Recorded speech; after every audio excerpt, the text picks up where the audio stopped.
part 2 of expensive book versus normal book. Okay, pages quality होती. ही जी pages quality मला इतकी काय आवडली नाही. ह्याच्यामुळे हिला तर मी आधी रफबुकच बनवून घेतली बाबा. मला इतकी खास नाही वाटली ही जी पेजेस क्वालिटी. 2 मिनिटात फाटली. थोडासा जर फेविकॉल सांडला राम राम. मग मला तर इतकी काही खास नाही वाटली. म्हणून आता पॉईंट्स बघून घ्या ह्या राऊंडचे. तर हे आहेत स्कोर, आता बघून घ्या.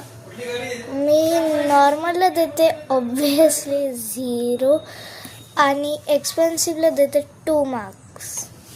आता नेक्स्ट राऊंड बघा.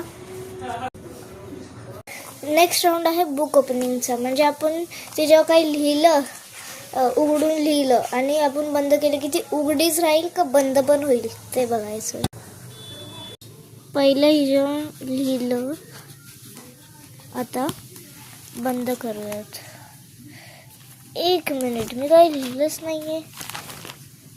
ठीक आहे, ह्याला रफ करून टाकतो आता या बॉक्सला.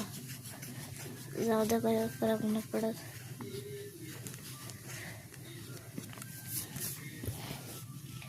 नवीन बुक असली तर ती 2 मिनिटात हे होती, पण ही जी बुक आहे ती उघडीच राहणार आहे, मला माहिती आहे. अँड ॲज वी नो असंच असतं. आता आपण एक्सपेन्सिव्ह बुक बघूयात. एक्सपेन्सिव्ह बुकला एकदम भारी आहे. हे असं उघडायचं, मग ओपन करायचे बुक, मग डॅश डॅश करायचं, पण मी काही लिहिणार नाही, आय एम सॉरी. मग हे बंद करायचं, थोडा पण गॅप राहत नाही आहे. आणि मग ह्याला हे असं लावून टाकायचं. म्हणजे हे परत कधीच उघडायची झंझटच नाही. हे बघा,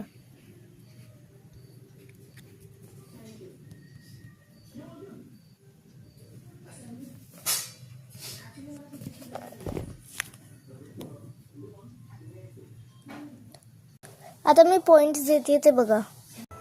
so here is our final marks. पहिलीला देते मी 1 आणि हिला पण देईल मी 1 विन. आणि आपलं क्लिअर कट विनर आहे एक्सपेन्सिव्ह बुक. 1 + 2 3 + 1 4, 1 + 1 2. ऑब्वियसली